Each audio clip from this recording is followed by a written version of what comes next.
From downtown Detroit, Local 4 News at 5 starts now. Yet another round of snow headed this way, and it looks to make a mess of tomorrow morning's commute. We'll tell you how much to expect coming up. Okay, Ben, and talk about a wild ride, a crazy day on Wall Street as the market takes multiple thousand-point swings. What it means for your 401k. Coco? The family of a Detroit police officer killed in the line of duty was in court today for the suspect's hearing. Count 1, murder in first degree, premeditated. Count 2, murder of a peace correction officer. You'll see what the suspect had to say in court. But we're going to begin with breaking news. A new target in the Nassar investigation. John Geddert, owner of Twist Stars and an Olympics gymnastics coach, is now the focus of a criminal investigation. The Eaton County Sheriff is confirming the investigation has indeed been launched. Start things off here at 5 with Jermont Terry. Jermont, the key here is the investigation started because new victims are coming forward. Yes, Devin, and since new victims are coming forward, the sheriff in Eaton County must examine their claims and find out what, if anything, Geddert knew about Nassar's acts with those young girls. As you know, Geddert owned and operated Twist Star, a gym in Diamonddale. This is where Larry Nassar offered treatment once a week to gymnasts. The Eaton County Sheriff's Office tells Local 4 people recently came forward with complaints against Geddert, but investigators stopped short of revealing how many complaints and, more importantly, the nature of what the people are alleging. Now, you may recall during the emotional impact statements, those survivors spoke out in court, and many raised questions asking who knew what, and Geddert's name continued to pop up. Did John Geddert know you were stealing the innocence of little girls in the back room of his gym? If you truly want us to heal, you will do this for us. Now, investigators hope to answer all of these questions in this criminal probe. We should point out that many of the victims and/or survivors during Nassar's sentencing pointed out that Geddert was physically abusive to them and that he would not allow for the gymnast to go to any other doctor besides Nassar. So therefore, the saga continues. Back to you. Well, Jermont, anything from Geddert now that we know about this new probe? Well, nothing from Geddert and his attorney this evening about this new criminal probe, Devin, but all along he said that he knew nothing about what Nassar was doing to these gymnasts. Yeah. All right, Jermont. All right, now to the weather, and it's starting to kind of sound like a broken record here. Yes, there's a theme developing. A new round of snow on the way, and once again, timing not great, Ben. Yeah, the amounts are not going to be horribly different than what we have been through here, but we will be seeing the snowfall coming during the morning commute tomorrow. 3 a.m. to noon is when the advisory kicks in. This is for most of southeast Michigan, excluding Genesee, Lapeer, and Sanilac counties. As far as the timing goes, we'll start seeing the first of that snow come in about 3 a.m. It's going to continue through the morning commute. You see some of these darker blue bands will fade by 8 a.m., but the accumulation continues until about 11 o'clock. We'll see that snow shut off, and at that point, we're looking at about 2 to 3 inches across the area. We'll break down the totals in your 4-zone forecast and talk about even more chances of snow beyond that just in a few minutes, guys. Okay, Ben, from the looks of it, the wild ride is far from over on Wall Street as shockwaves from the Dow's biggest ever daily point plunge rippled through the markets. Today, the Dow plunged 567 points at the opening bell and briefly sank into correction territory before roaring back. At the closing bell, the Dow closed up more than 560 points or 2%. On Monday, the Dow took its biggest single-day point plunge in history. So, does this mean we're entering a recession? The answer is no. Stock market declines don't cause recessions. The market plunge might rattle investors and ding consumer confidence, but it is not a sign that the economy is in trouble. Now to a Local 4 update. New charges today for the suspect in the death of Detroit police officer Glenn Doss Jr. 43-year-old DeCharlos Brooks now faces a much longer list of charges, including murder. Coco McAvoy shows us how Brooks had plenty to say in court today. Coco. The purpose of today's hearing was to upgrade the charges against DeCharlos Brooks for the murder of Officer Glenn Doss Jr. And as soon as Brooks walked into the courtroom, he began talking. Some days y'all have faith, quiet, patience, and quiet. That's the way DeCharlos Brooks entered the courtroom this morning, handcuffed, shouting words, and now facing a plethora of charges. Count 1, murder in first degree, premeditated. Count 2, murder of a peace correction officer. Brooks is charged in the murder of Detroit police officer Glenn Doss Jr. Officer Doss was killed in the line of duty after responding to a domestic violence call. Brooks is the suspected shooter, and his attorney says he needs a competency exam. I'm not going to be able to be prepared to have a preliminary examination because of what I believe is his mental status at this time. He has no recollection of the events. Officer Doss's father was in court today for the hearing. I just wanted to see what he looked like and, how he could, end up doing this and creating this tragic incident. He says he wasn't surprised by Brooks's actions in the courtroom. It appears that at this point that he's showing no remorse. I can understand him sending out shots of love to his family, but at no time did he give out any condolences or shout to me or my family. Officer Doss's family is relying on faith to get through this difficult time. I'm taking hour by hour and day by day. I'm not going to say, I haven't shed any tears because that would be a lie. I have shared some tears. Brooks will be making several court appearances over the next few months as Officer Doss's family prays for justice in this case. Coco McAvoy, Local 4. All right, Coco. Right now, police have a lot of questions after two shootings just 8 hours apart on the same block. They both happened on Fleming Street between DeQuinder and Conant. Let's get to Steve Garagiola live tonight. And Steve, I guess the big question here is, are these shootings connected? Yeah, well, that's one of many questions. You're right about that, Kimberly. Very few facts here. Here's what we do know. As you say, one location, there were two shootings 8 hours apart. One shooter is in custody. A second shooter is still out there. Police are looking for. The first shooting happened at about 6 o'clock last night. Folks living nearby recognized what has become a familiar sound. I just heard a couple of gunshots. Yeah, a couple of gunshots, and later on, a little while later, then we saw the gentleman that was in the street dead. Police believe the victim who was killed owned the house and got into an argument with someone who was living there. A short time later, at a different location, police arrested a man they believe is the shooter. He is in custody. About 7 hours later, someone who police believe may be a friend or family member of the deceased victim came to the house, possibly seeking revenge. It was at about 2 o'clock this morning, but we don't know where that come from. We didn't know where that came from. We just heard the shots. The second shooting victim is hospitalized. The shooter in that incident is still out there someplace. And folks living on that street say this has got to stop. It's dangerous, and I just don't understand what's wrong with people and why, everybody is just so angry. It's terrible, but we have kids over here, and we're trying to do the best we can over here to keep our families and our kids safe. Yeah, families just trying to do the best they can. Now, as to that question, are the shootings connected? Police feel very strongly that they are, which is why they believe this was in no way a random shooting so that no one in that neighborhood is at any risk while that second shooter remains out there someplace. The investigation continues. Reporting live, I'm Steve Garagiola, Local 4. All right, Steve, prosecutors here in Detroit plan to charge a man in custody in Alabama with child sexual abuse and distributing child pornography. It's Jermaine Moore, accused of sexually abusing 3 very young female relatives. Video of one of those abusive episodes began circulating on social media. The Detroit police chief is issuing a warning to well-intentioned citizens who receive that video. I got to believe that most people, in this case, most people did, they began to, again, circulate it with the sole purpose of identifying the perpetrator and the victims. Again, don't do that because certainly you can be charged with distribution of child porn. Police say the young victim of that child pornography is reportedly to be safe now, but there is no word on when Moore will face those charges here in Detroit. Well, one of the real gentlemen of Michigan politics, former Michigan Congressman Joe Knollenberg, has died. The 84-year-old passed away today after a battle with Alzheimer's. He had been living in a care facility for some time because of the disease.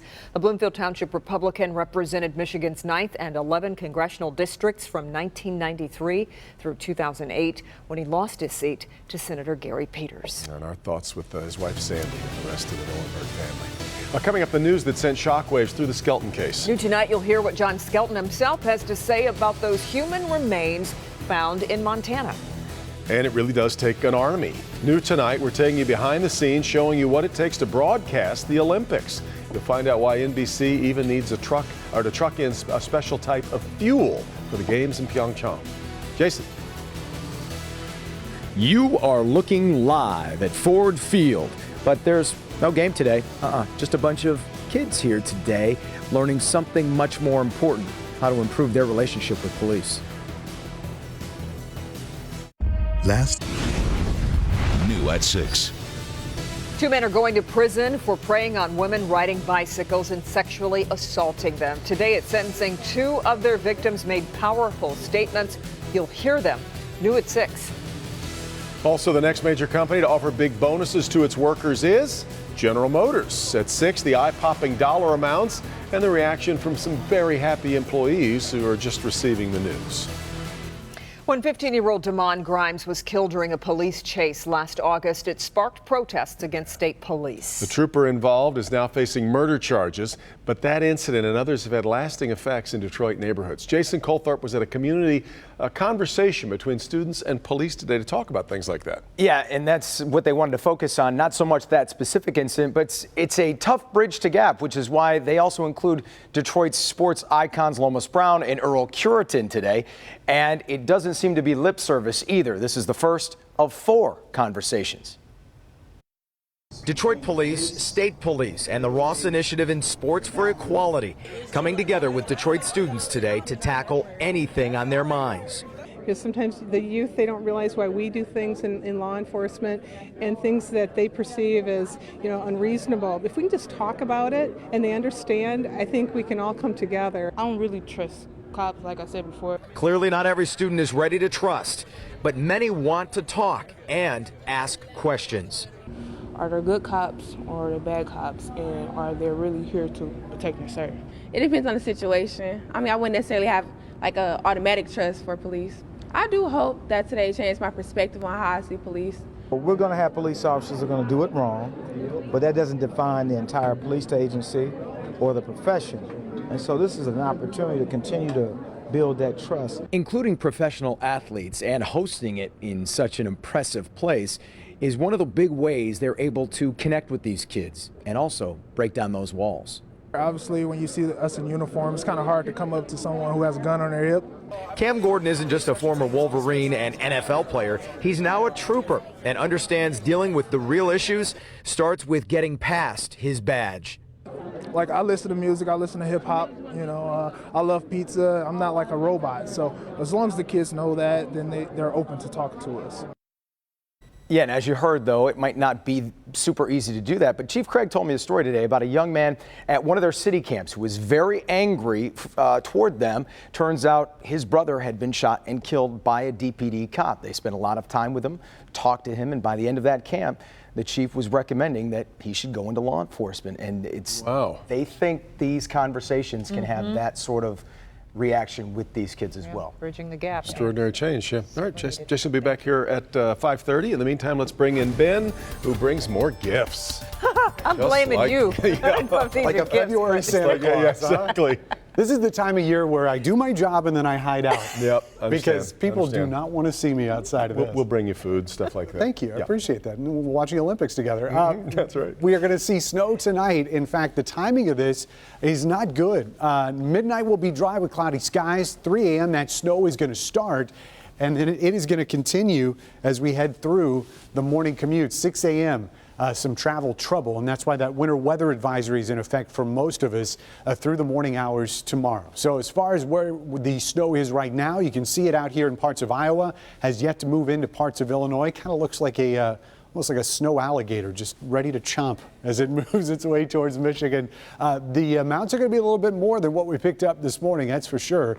With most of us around an inch on the ground, we'll see a little bit more than that. And of course, the timing makes things a little bit worse. So looking out at clouds right now, you can see some filtered sunshine out there, and that's about it. 21 is the current temperature. We've got a 15-degree wind chill, and the winds are not very light, or not very brisk, I should say. They are light, southwest at 5 miles an hour right now. And we did see some sunshine earlier.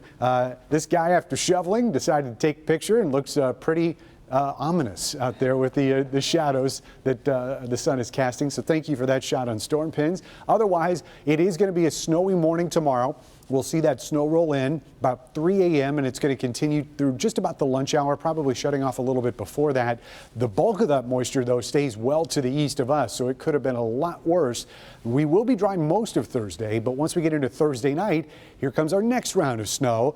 This one's going to be a little bit different in that it's going to be a longer period event. 9 o'clock, we'll start seeing that snow move through.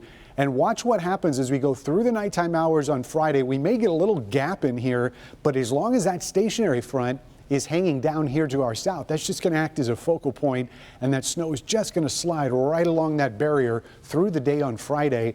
And it looks like we could be in for probably our highest totals of the week of any of these events. So you take what we're getting tonight and also Friday and also Saturday night, you put it all together, and there may be some spots, especially down here in our south zone, that pick up a foot of snow between now and Saturday. It really depends on that Friday system, which we think is probably going to be the more potent of the ones that we get this week. So let's look at tonight's totals only. This is the 4-zone forecast for tonight.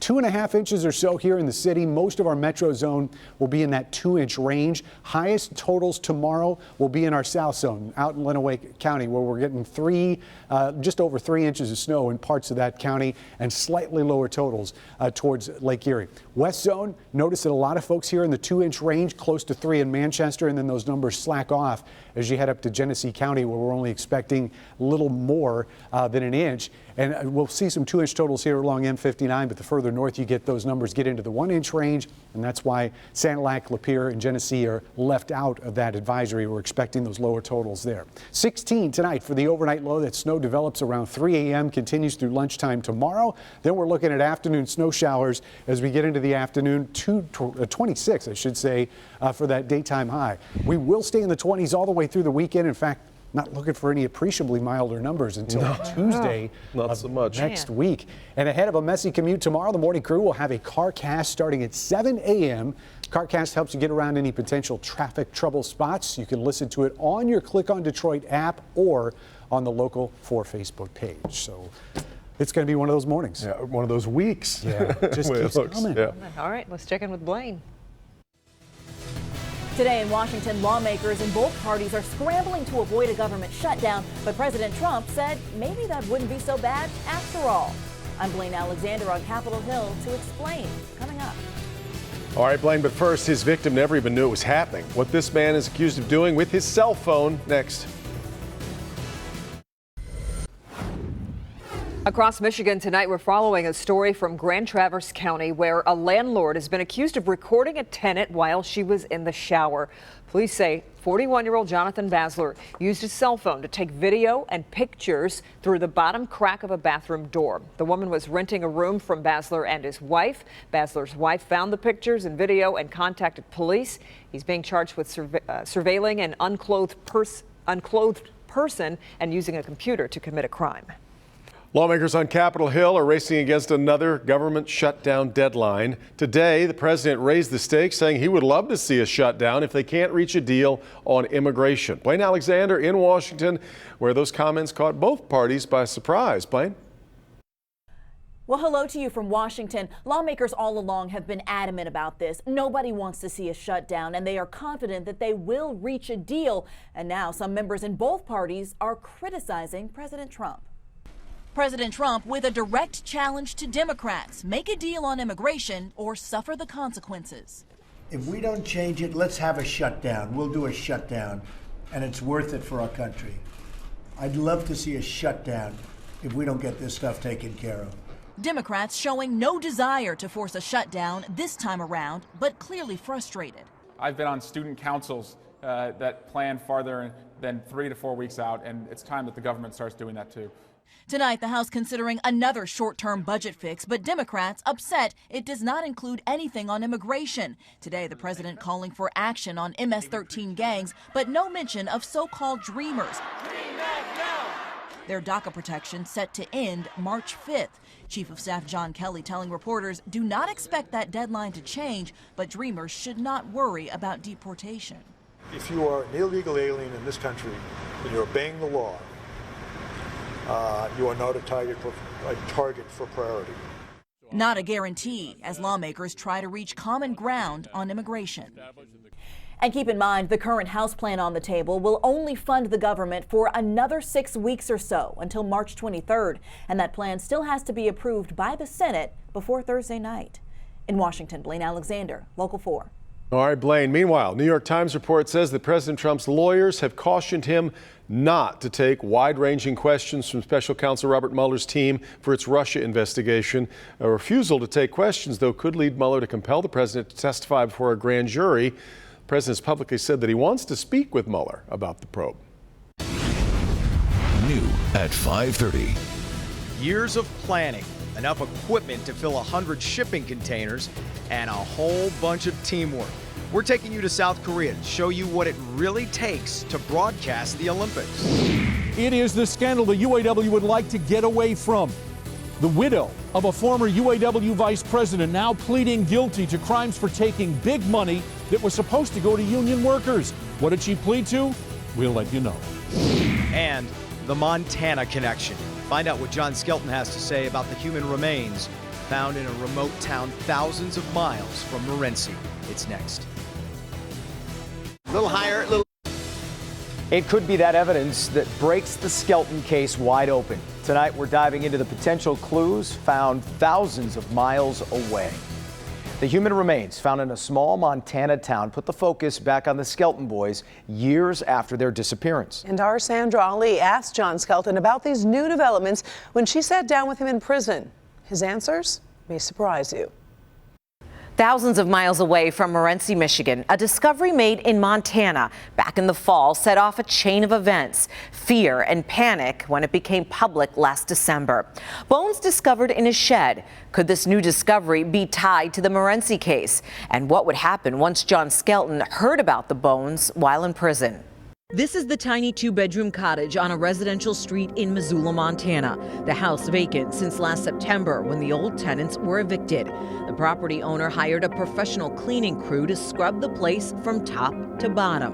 When the cleaners started going through this shed in the backyard, they found a box and made a horrific discovery. It was a pretty simple assessment for us because there wasn't a lot of material to work with. Police reached out to anthropologist Kirsten Green at the University of Montana. She determined the bones belonged to 3 children and estimated their ages to be between 2 and 4, 6 and 10, and 5 to 8 years old. Were there any missing children's cases in the city of Missoula? Police in Missoula admitted they were puzzled. Then came word Michigan State Police confirmed they were working with Missoula police to see if there's a connection between the bones and Andrew Alexander and Tanner Skelton. We try very hard not to jump to any conclusions or make any assumptions. Unfortunately, with children and children remains, all you can really do is sex and minimum number. John Skelton watched the news coverage from prison. In one of his early letters, he wrote, I am still processing all the negative stories about me on the news a few weeks ago. I am not ready for an interview. Those news stories really jeopardized my safety, and quite a few people no longer speak to me. It was one of the first things John talked about during our interview. He said once fellow inmates heard about the discovery in Montana, they started calling him a child killer, a monster, and they promised they would find a way to retaliate against him. When I asked John what his first reaction was when he heard about the bones, he said, when I saw it on the news, I just rolled my eyes. When I pushed him further, he said, yeah, those are not my boys. Police in Montana called for more forensic testing, the bones being analyzed right now in a lab at the University of North Texas. Back to you. All right, thank you, Sandra. And if you did happen to miss our special Black Friday broadcast, go check it out. We have posted the whole show to clickondetroit.com. All right, let's talk weather. And I'm trying to remember, it's been a while since we've had a week where we really have to be on our toes. Yeah, I mean, we've definitely had more snow than what we're expecting here. but maybe not cumulatively over the span of a week. That's going to be impressive. But the next round of snow is just on our back doorstep. And you can see right now there are a couple flakes that are flying out here in the western part of the state. Kalamazoo is reporting a couple flurries, but this is not the leading edge of what we're expecting. That's not going to roll in here until after midnight tonight. But it is going to be accumulating snow, and it is going to fall during the morning commute, which is going to be a headache to say the least. So here's the bottom line. The timing on that snow we're expecting overnight tonight through lunch. Probably closer from 3 a.m. to say 11 a.m. is what we're expecting. Amounts of 2 to 3 inches. Highest totals will be in our south zone, especially in Lenawee County, where we think those will be the bullseyes. And the impacts, as you can guess, are going to be that drive into work tomorrow morning. Now, the afternoon commute, even though most of the accumulation will be done, will still feature some snow showers, so still could be some headaches there. We'll talk about that and 2 more shots of snow, accumulating snow, before the week is done. More on that straight ahead. Karen. The widow of a United Auto Workers vice president is likely headed to jail soon. Today, Monica Morgan Holyfield pleaded guilty to 1 count of the indictment handed down against her and a former Fiat Chrysler executive last year. Local 4 business editor Rod Maloney has been on the case from the start and joins us tonight live at the federal courthouse with the very latest. And the question, what did she plead to guilty exactly? Yes, she pled guilty to filing a false tax return. With a value of about $200,000. And this is a greatly reduced play out of this case, in that the original indictment had many, many more charges in it. 54-year-old Monica Morgan lived nothing short of a Hollywood lifestyle while married to the late UAW Chrysler Vice President General Holyfield. With the help of Chrysler Vice President of Labor Affairs Alphonse Jacobelli, the Holyfields got married in Venice, traveled to L.A., Miami, and Las Vegas, bought designer clothes, ate at the best restaurants, and played in the hottest nightclubs. They allegedly funneled nearly $500,000 through the Leave the Light On Foundation. Its supposed mission was to help children who are struggling with hardships. Instead, prosecutors say the Holyfields used the cash to have a jet-set lifestyle. The money was originally intended to train union line workers to do their jobs better at this Warren campus. Instead, the money went to things like paying off the Holyfields' Harrison Township mortgage of more than $250,000. Jacobelli already pleaded guilty in the case and has long since left the company. Morgan will have to pay back nearly $200,000 in restitution, but the government already seized about a half of that from one of her bank accounts, and that'll be used as part of her restitution. Morgan will have to go to the IRS and refile her tax returns from the years 2011 through 2014, and she will not have to pay back the other monies she allegedly received. Now, she's facing the possibility of about 27 months in prison, but that's the feds asking for a higher level of prison time in a case where it would be lower than that. And her defense attorney, Stephen Fishman, is going to be fighting to bring that number down considerably. So we'll see where that goes. She's scheduled for a June 4th sentencing. Back to you. Rod, what is the UAW saying about this? Yeah, you know, the UAW is doing everything it can to essentially say that Jacobelli is the guy who you point the finger at, that he was the greedy guy, that he was trying to buy General Holyfield's favors, and they claim that it had no influence whatsoever on any of the national contracts that Holyfield was involved with. And so they're standing by that. They put that letter out about a week ago now, and they are standing by that tonight. All right. Thank you, Rod. Former State Representative Rashida Tlaib has announced her candidacy for Congress. Tlaib will be running for Michigan's 13th congressional district, Congressman John Conyers' old seat. In 2008, she became the first Muslim woman to be elected to Michigan's legislature. She's currently a public interest lawyer at the Sugar Law Center for Economic and Social Justice. The Salvation Army is looking for donations for its Metro Detroit locations. All 37 of them are running low on stock. One big reason is because people are less inclined to drive to stores to donate in the cold weather. For more information, including store hours, go to semichigan.satruck.org. The Detroit Public Schools Community District showcased its new technology vision at Cook STEM Academy today. The DPSCD is using grant funding to provide teachers and students with new technology tools to improve student engagement, access to data, and individualized learning. The goal is to get the ratio of student to technology at the schools to 1-to-1. This is really about our vision moving forward for our district in the years to come. to make technology a day-to-day experience and reality for our students. This school year, 3 schools will offer each student in grades kindergarten through 8th grade access to a laptop. Those schools are Cook STEM Academy, Bagley Elementary School of Journalism and Technology, and Nolan Elementary Middle School. All right, you ever watch the Olympics and wonder, how do they broadcast this whole thing? Well, let's just say they don't wing it, okay? Tonight, Mark Barger with a behind-the-scenes look at what it takes for NBC Sports to bring the games to your living room from halfway around the world. Just as Olympians prepare for their moment to shine, NBC's been getting ready too. It's a huge traveling army that deploys to the games. Years of planning, more than 1,800 employees from the States, and 100 shipping containers of broadcast equipment, some headed for brutal mountain conditions. Even, for example, the diesel fuels in the generator has to be what they call alpine fuel, otherwise it will gel up and freeze. The cozier confines of the network's broadcast studio serve as the pivot point for NBC's primetime coverage, which will be live in all time zones for the first time in a Winter Games. You don't have to avoid your phone that, someone from the East Coast texted you that, did you see what happened in figure skating? We'll all see it at the same time, and I think that'll be great for the viewers for these games. And great for the crews covering them, too. You'd be amazed when we're live. Far less mistakes are made than when you're on tape when you have the chance to do it over. This is NBC's Broadcast Operations Center, where they will be keeping track of everything that goes on during more than 2,400 hours of broadcast, cable, and streaming coverage. Some of it is devoted to specific sports. The streaming is the purest sense for the audience at home. If they just want to watch Alpine, you stream Alpine. But NBC's broadcast coverage will present the overall Olympic experience. Will we be ready when the time comes for the countdown for opening ceremony? You better believe we will be. The start is just hours away. Mark Barger, Local 4. And Local 4 is your exclusive home for the Olympics, so be sure to join us Thursday for the O-Zone. Olympic gold medalist Merrill Davis will be here with her expert analysis on everything. We'll also give you a unique view of South Korea, so be sure to join us Thursday night, 7:30 for the O-Zone. Well, you know the old phrase, it's a fine line between brilliant marketing and bad parenting. I don't think that is an old phrase, but I guess I could start after this story.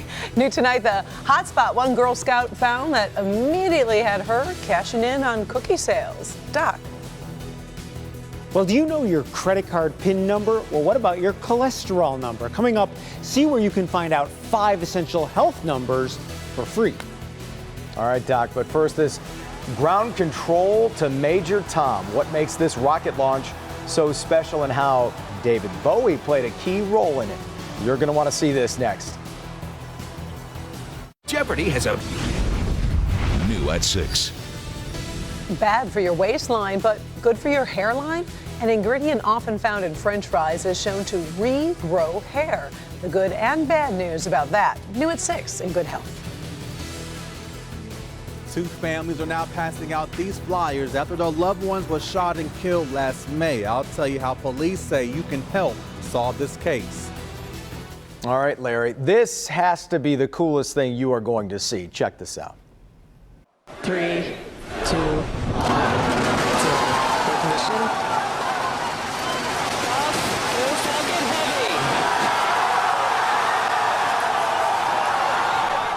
I agree with our producer, Tim. Listening to the control room there scream as it goes up and cheer is amazing. SpaceX launched the massive Falcon Heavy rocket from Kennedy Space Center in Florida today. The launch was successful, making Falcon Heavy the most powerful rocket in use today. About 2.5 minutes after launch, you'll see it here. The 2 side boosters on the rocket, well, they detached, headed back to Earth, and even landed in unison right where they started. And that landing burn has started. Both boosters looking to be on track towards their respective landing zones. Landing burns have started. Side boosters landing legs have deployed.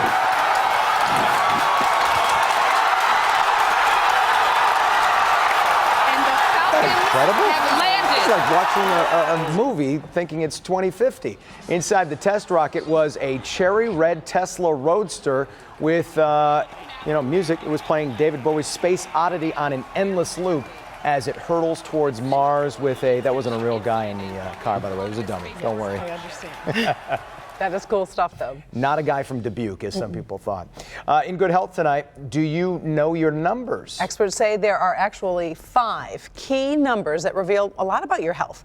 Dr. Frank McGeorge is here to explain exactly what they are and, more importantly, how to find out yours. Exactly, Karen and Jason. You know, in honor of Heart Month, CVS Minute Clinics are offering free adult health screenings every Wednesday in February. Now, the screenings will focus on 5 tests that all of us need to have on a regular basis, but too often just don't. A check of your blood pressure is essential. The guidelines recently changed, and that means more people now fall into the category of high blood pressure. But that's just the start, says Kelly Schaefer, a nurse practitioner at the Minute Clinic in Shelby. So we're offering total cholesterol, then your HDL, and that's your good cholesterol, so we want to know what that is. Also a BMI index, and then your glucose numbers. The blood work just takes a prick of the finger. The results are available in minutes. Knowing your numbers can help spot problem areas before they become a problem. My background is in cardiology, so I especially love the heart, and I really want people to understand there's so many things that we can do to protect our heart. We always want to be proactive with our health, be our own advocates, and understand what's going on with our body. Schaefer says that knowledge is power. Increase our exercise, eat better, all of those things. It's going to help us live a better quality of life. And you can't beat the price. It's free of charge. You just come right into the Minute Clinic. They're in the CVS's in the Detroit metro area. And we'll be happy to see you and talk about your health and any information we can provide to you. Now, the screenings are available at CVS Minute Clinics every Wednesday in February from 8:30 in the morning to 7:30 p.m. Now, they do break for lunch between 1:30 and 2:30, so don't go then or you're going to have to wait. Now, ideally, we would all be getting these numbers checked by our family doctor, but I know a lot of people are not for one reason or another, so this is really a great opportunity to really see where you stand. And you should do it, once a year, get all those numbers? Yeah, ideally, especially if you're at any kind of higher risk or as we get older, it's a good idea to have your cholesterol checked regularly. Know those numbers. Yep. Thank you, Doc.